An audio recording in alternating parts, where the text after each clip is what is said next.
we will go ahead and get started here. So this month we're going to be talking about Unity's cloud content delivery service.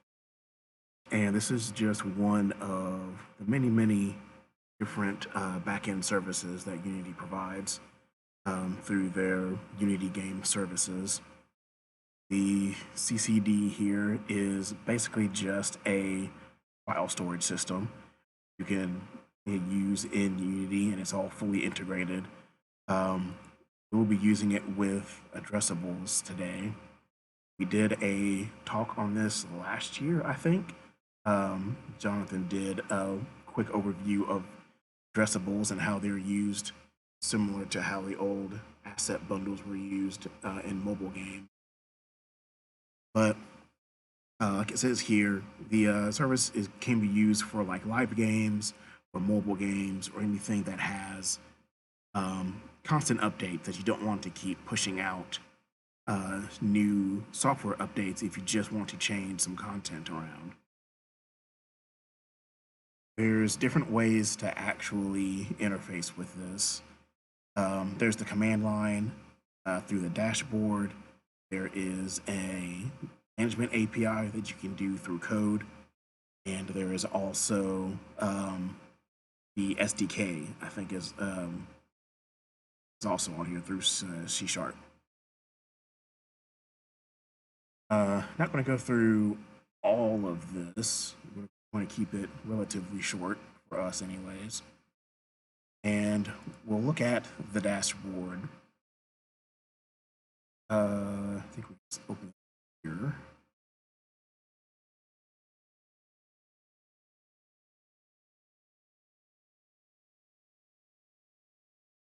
Sign in.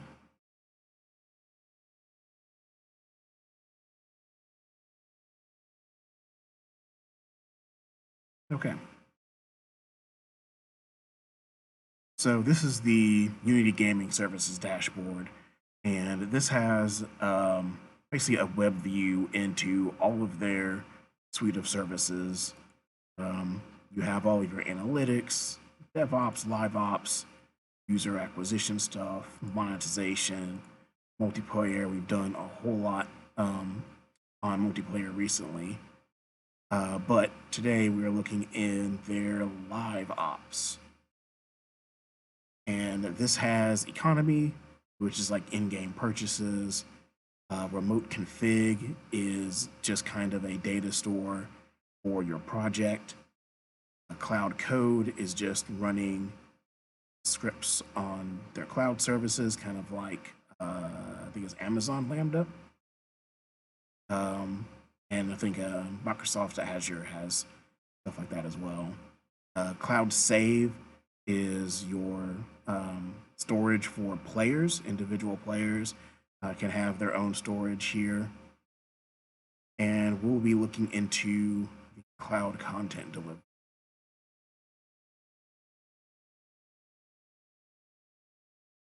This project here is actually a Unity provided one called Lodi Dungeon. As it finishes loading up. It's just a little demo project that just shows you how to load addressables in your actual scene. Finish installing.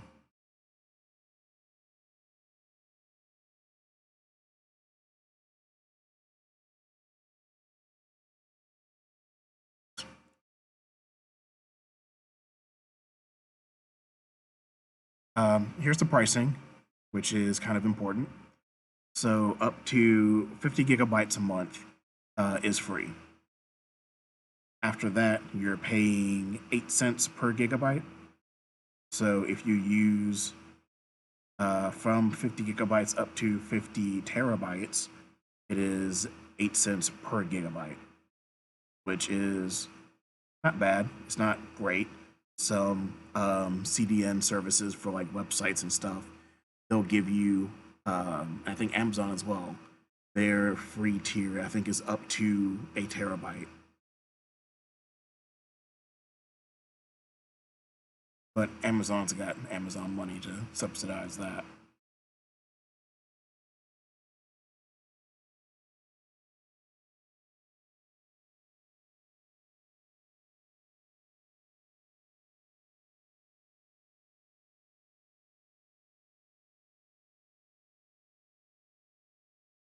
Right.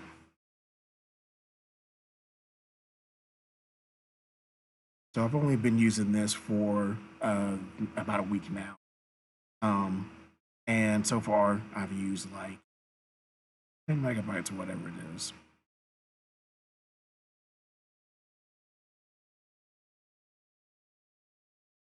I'm gonna look at our.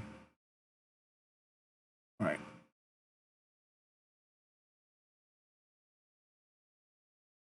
So yeah, the easy way to do this is just through the dashboard. We can also do it through the command line interface as well, if you're into that.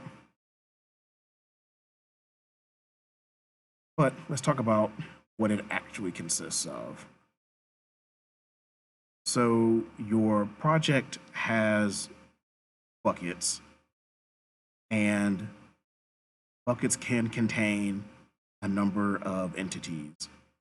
Your buckets would kind of be like your environments, if you want to look at it that way. You'll have a main one that they give you by default is a production environment, production bucket. You can then create a development bucket as well. So you're not messing with production in your actual live game, which is super important actually.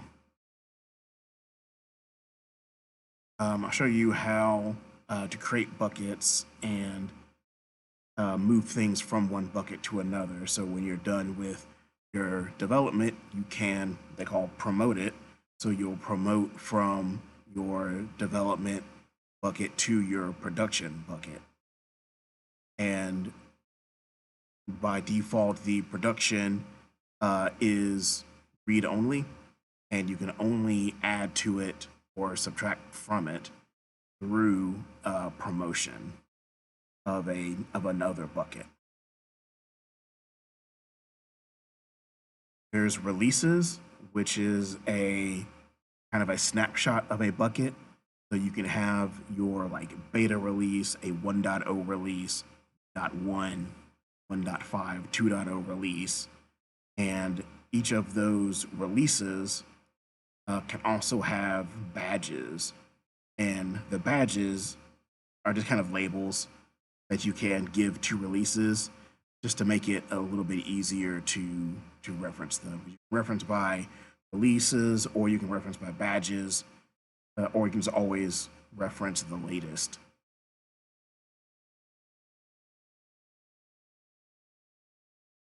So your entries are what you actually fill the buckets with. So each entry is just a file, basically. Your files can be, I believe, any file. I don't think there's any real limitations on it. This is where the addressables will come in. Your entries here are going to be asset bundles or addressable bundles that can contain multiple files. So the bundles are literally zip files. So what you would do is you would have all of your levels, cosmetics, whatever. You can bundle them up, and then you'll download the whole file. Then Unity will unpack it and manage it for you easily.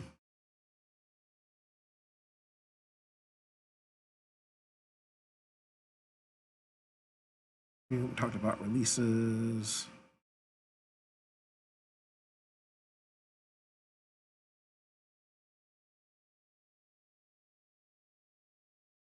And the badges. Yep. So we'll take a look here at Floaty Dungeon.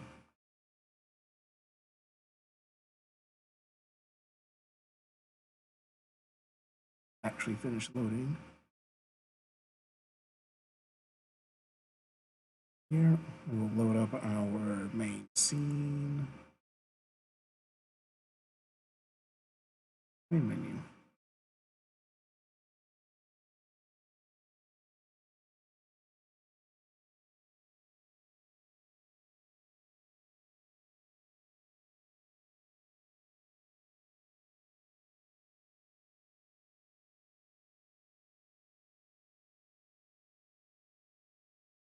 Okay, so this is Loading Dungeon. Don't worry about the story here. That's placeholder stuff.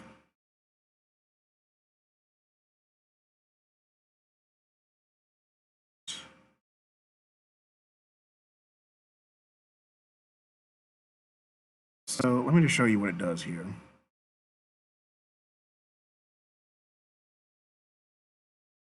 There's no sound or anything here, so you're not missing out. We will load up, play. I think this is set up on my laptop. There we go. We just have a little dinosaur dude, grab a key, and then we unlock to the next level. I need to move this button. And each level, when it loads, we also load a new hat for us. And the hats are the addressables.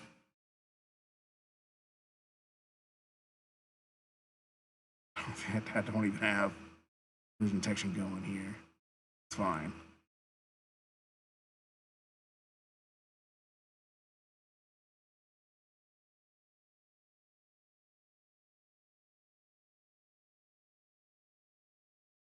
Should fix that.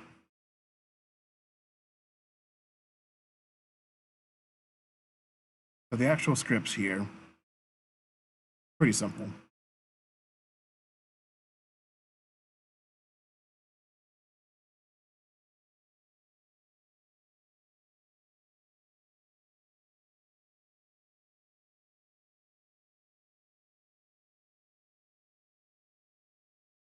So we have a game manager here that all is doing is calling the next level whenever we have the key and we collide with the door. And then it just increments the level until it gets to the last level, and then it starts over again. And loading a scene through addressables is very similar to loading it through the scene manager, but we just use the addressables singleton here. And that's it. We just do the addressables.load scene. We'll see here where it is actually getting these scenes from, but you just call it by name, give it the load mode, and the true is active on load. So you can load the scene and then actually activate it at a later date if you so choose. But for addressables, generally speaking, it will be loading them up like at the beginning of a level or when you start your game, and then you unload them and you no longer need them. That also frees up a lot of memory as well. It's also useful for saving build sizes and download sizes if you're on mobile. So you don't have to download the entire game all at once. You just don't download them, one scene at a time or one section at a time.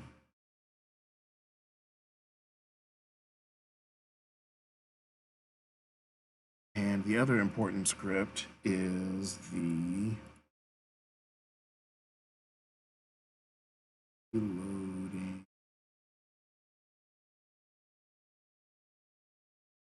The loading scene does something similar, but it's just getting the. So after every scene, it will increase the level, current level in your game manager, and then the loading scene will come in find that game manager current level, and it will load that scene. So it's level 0, 0, 1, 0, 2, 0, 3, and 0, 4.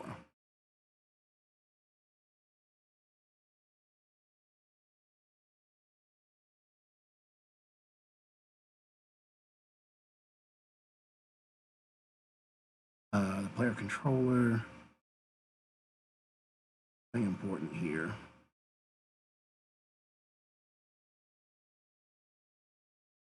And maybe for the setup. Okay.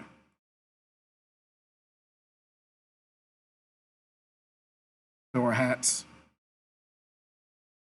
we have a random range of hats of 0 through 3, I guess, 0, 0 through 0, 3. And then at the start of each level, we will get a new hat. Then we will set our hat. So we just instantiate, async our hat name, where it's going to instantiate, and just set it to false.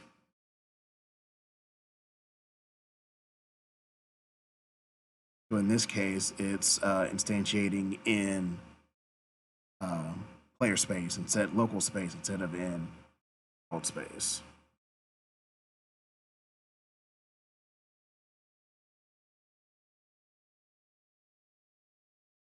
Yeah, that's basically all the code that happens here. The actual magic here is in our addressables, which for us, we are using the package manager here. Addressables 121.8, and also the field management 2.2.2.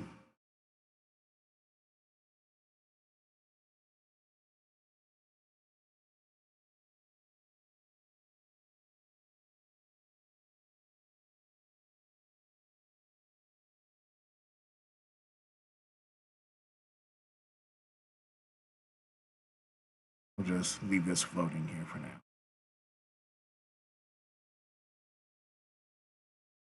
So your addressables all go into different groups, and these groups will be your addressable bundles. So here we have our hats, 0 through 3. They are in the prefabs, hats 0, 1, 3. Here in your inspector, you just check the addressables checkbox here, and then you give it a name. Here in the groups, if we were to say make this key and addressables, right? So by default, the name is just the path of your addressables. Doesn't really matter for us, but see our key here is in that group. You can right click here and then simplify addressables names. So the actual name that you'll call it in your code and also in dashboard shows up as that as well. And just the prefab here in the default local group. We could add it to our scenes if we wanted to. Don't.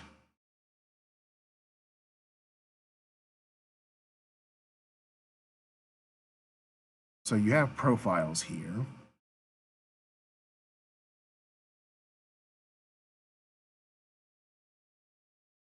And they're kind of important. Your local build path is going to be where the actual asset bundles are going to be stored when they get built here in the local path. Your remote path is where they get stored on wherever it is you're storing it.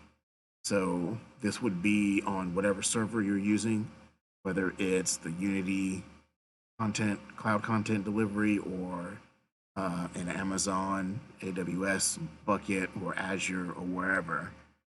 This would be the place that the addressable system will go to look for that key that you gave it. That's super important. Here, you can just set up these kind of defaults here. Here with the CCD management, it gives us some extra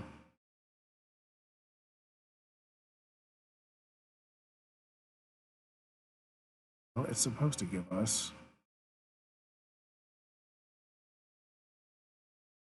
right here. Oh, it's because this is my laptop.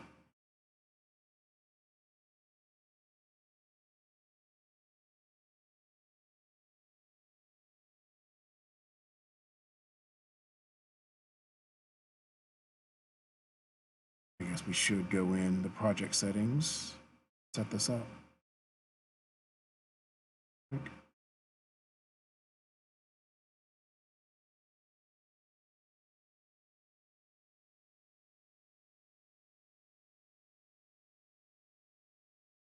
Project settings. This is here. You will need to make sure that you've linked up your project in your services. Delivery should be all set up already.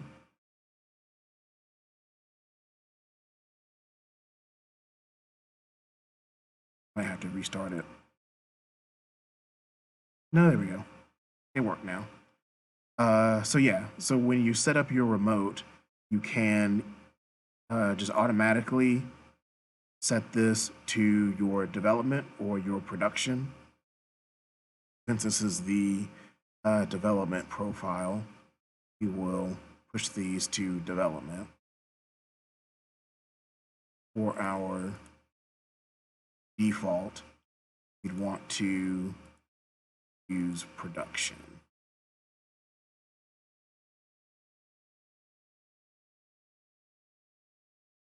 That's fine. So here we can just build. You should be able to build this CCD directly. I'm not sure if this is working on this version of Unity or not. We can try it. I had trouble with this at home.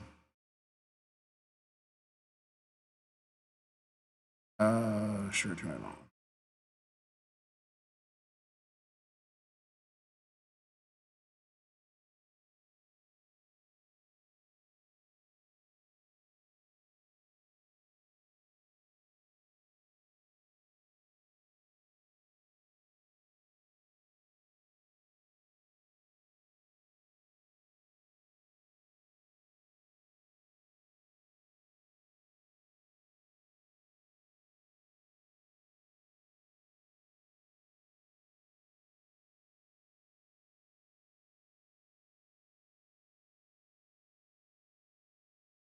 This won't take laptop.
Okay, so we got our report. Sure.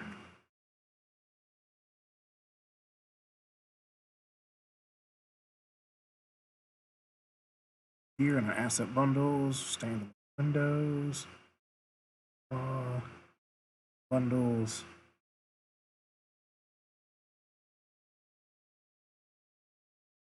We can see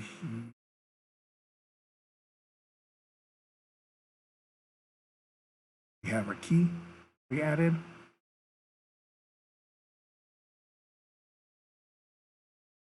And all the duplicates, which is fine. Yes. So we can see here just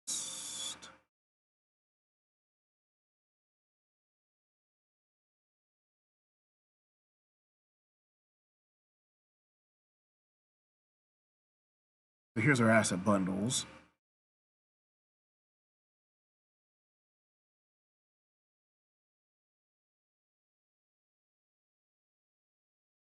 And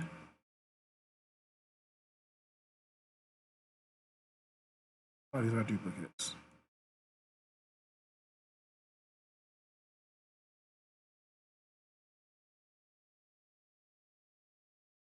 Probably should have deleted these at some point. But anyways, so back here on our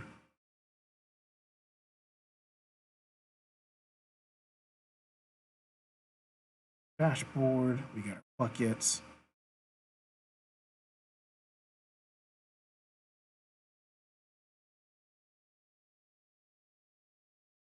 These, so yes, our latest ones is one that I did earlier this week.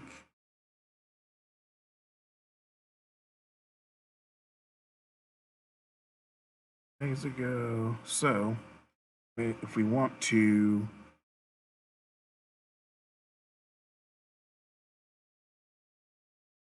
upload,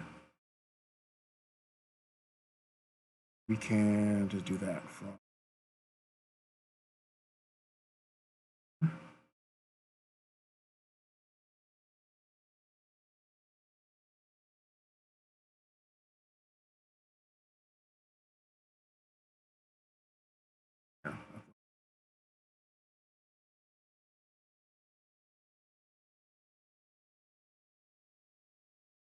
Then we will take these that we just made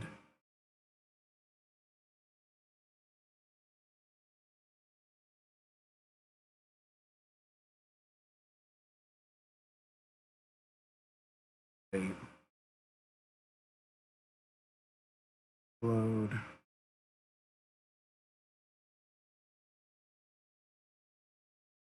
and whoops, take too long.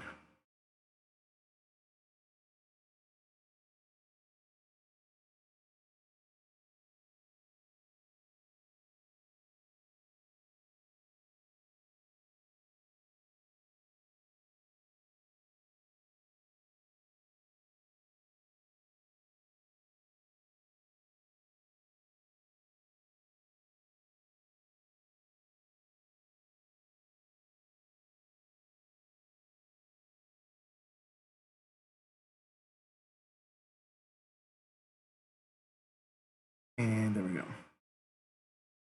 So this is in the, I guess we could make a release out of this as well. Probably should have done that.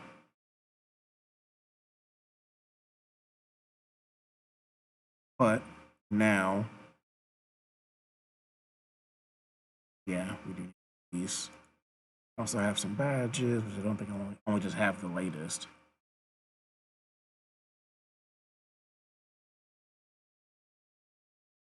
Which we're not doing anything really complicated with them. You can also set up targeting. So with using remote config, you can have, you can do like A/B testing. You can have a beta group. You can have your beta testers in that they can go in and test things before they go into production. Things like that.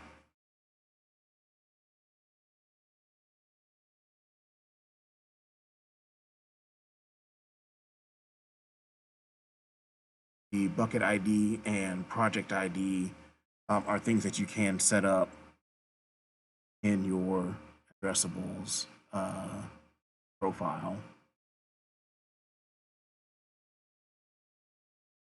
here. So this part here of the remote path is your project ID, and then the bucket ID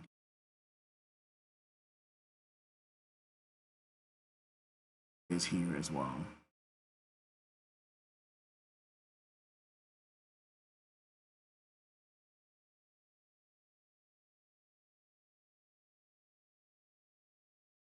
And that is basically it.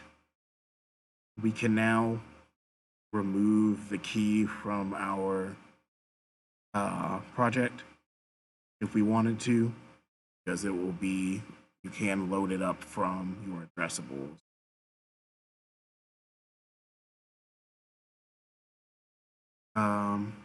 If there's anything else that I'm missing, but if you guys have any other questions and whatnot, just drop them in the comments and we get to them. Hit us up on our Discord as well. The link to that will be in the description.